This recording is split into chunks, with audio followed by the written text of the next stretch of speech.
Satyabama Institute of Science and Technology, Chennai and Sriperumbudur.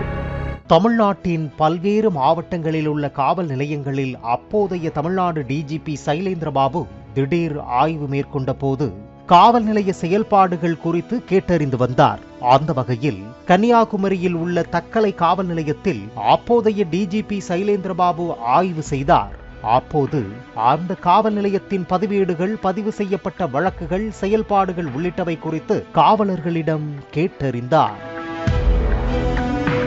அவர்கள் பராமரித்து வந்த கோப்புகளை எல்லாம் ஆய்வு செய்து பிரமித்து போன சைலேந்திரபாபு அந்த காவல் நிலையத்தின் இன்ஸ்பெக்டர் நெப்போலியனை அழைத்து, எங்கையா இருந்த இவ்வளோ நாளா ஒன்ன மாதிரி ஒருத்தனதாயா தேடிக்கிட்டு இருந்தேன் என்ற ரேஞ்சுக்கு மெய் சிலிர்த்து பாராட்டியதோடு நாட்டின் சிறந்த காவல் நிலையம் என்ற மத்திய அரசின் விருதுக்கும் தக்கலை காவல் நிலையத்தை பரிந்துரைக்கின்றேன் என கூற, சிங்கம் சூர்யா ரேஞ்சுக்கு நெஞ்சை நிமிர்த்தி போஸ் கொடுத்திருப்பார் இன்ஸ்பெக்டர் நெப்போலியன். 2022 டிசம்பர் 27 அதாவது 2 வருடங்களுக்கு முன் இப்படி சிறந்த இன்ஸ்பெக்டர் என பெயர் வாங்கிய அந்த இன்ஸ்பெக்டர் நெப்போலியன் தான் தற்போது 1 லட்சம் 2 லட்சம் அல்ல 1 கோடி ரூபாய் லஞ்சம் வாங்கியதோடு பேராசை அடங்காமல் இன்னும் 1 கோடி ரூபாய் கேட்டதாக கைதாகி அசிங்கப்பட்டு நிற்கிறார். என்ன நடந்தது? இன்ஸ்பெக்டர் நெப்போலியன் லஞ்ச புகாரில் சிக்கிய பின்னணி என்ன என்பதை விளக்குகிறது இந்த செய்தி தொகுப்பு. தஞ்சாவூர் மாவட்ட குலசேகரநல்லூர் பகுதியில் கொள்ளிடம் ஆற்றின் குறுக்கே தடுப்பணை கட்டுவதற்காக 465 கோடி ரூபாய் நிதி ஒதுக்கீடு செய்யப்பட்டது. இத்திட்டத்தை செயல்படுத்த நிலங்களை கையகப்படுத்தியது அரசு. இந்த நிலையில் கும்பகோணம் ராமசாமி கோயில் தெருவைச் சேர்ந்த 68 வயது ஆடிட்டர் ரவிச்சந்திரன் என்பவருக்கு சொந்தமான 80 சென்ட் நிலமும் கையகப்படுத்தப்பட்டது. இதற்கு நஷ்ட ஈடாக 54 லட்சம் ரூபாய் கொடுக்கப்பட்டது. அரசாங்கம் கையகப்படுத்திய நிலத்தில் ஏற்கனவே ஆடிட்டர் ரவிச்சந்திரன் 30 தேக்கு மரங்களை வளர்த்துள்ளார். அந்த தேக்கு மரங்களை என்ன செய்வது என தனக்கு ஏற்கனவே அறிமுகமான இன்ஸ்பெக்டர் நெப்போலியனிடம் ஆலோசனை கேட்டுள்ளார். அந்த மரங்களை வெட்டிவிடுங்கள், பார்த்து கொள்ளலாம் என ஆலோசனை கூறியுள்ளார் இன்ஸ்பெக்டர் நெப்போலியன். இதனைத் தொடர்ந்து 2020 ஆண்டு 30 தேக்கு மரங்களையும் வெட்டிய ரவிச்சந்திரன் அதனை விற்பதற்காக கொண்டு செல்ல முயற்சித்துள்ளார். அப்போது திடீரென வந்த நீர்வளத்துறை மற்றும் வருவாய்த்துறை அதிகாரிகள் நிலம் கையகப்படுத்துவதற்கு நஷ்ட ஈடாக கொடுக்கப்பட்ட 54 லட்சம் ரூபாய் பணம் இந்த நிலத்தில் உள்ள தேக்கு மரங்களுக்கும் சேர்த்துதான். அப்படி இருக்க அரசாங்கத்துக்கு சொந்தமாகிவிட்ட தேக்கு மரங்களை நீங்கள் எப்படி வெட்டலாம் என கேள்வி எழுப்பி ரவிச்சந்திரன் விற்பனை செய்ய இருந்த 3 டன் எடையுள்ள 207 தேக்குமர கட்டைகளையும் பறிமுதல் செய்து கும்பகோணம் வருவாய் வட்டாட்சியர் அலுவலகத்தில் ஒப்படைத்தனர். பின்னர் இது தொடர்பாக பந்தநல்லூர் காவல் நிலையத்தில் வருவாய்த்துறை சார்பில் புகார் அளிக்கப்பட்டது.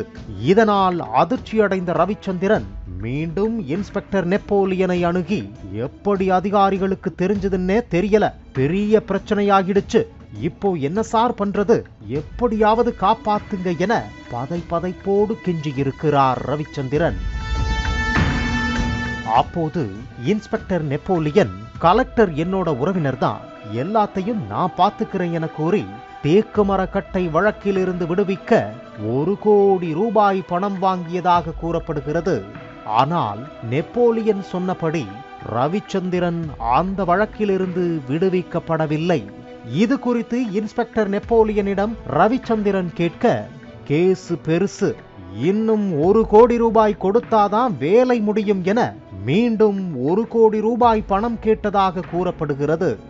இதையெல்லாம் தாண்டி இந்த வழக்கில் தனக்கு மெயின் வில்லனே இன்ஸ்பெக்டர் தான் என தாமதமாக கண்டுபிடித்துள்ளார் ரவிச்சந்திரன்.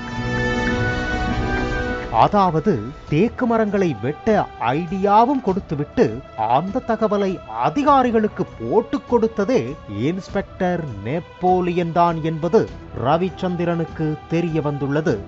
அவரே சிக்க வைத்துவிட்டு அவரே தன்னை அதிலிருந்து விடுவிப்பதாக கூறி கோடி கணக்கில் பணம் பறிக்க பார்க்கிறார் என்று குற்றம் சாட்டி கொதித்து போன ரவிச்சந்திரன் தஞ்சாவூர் மாவட்ட எஸ்பி ராஜாராமிடம் புகார் அளித்துள்ளார்.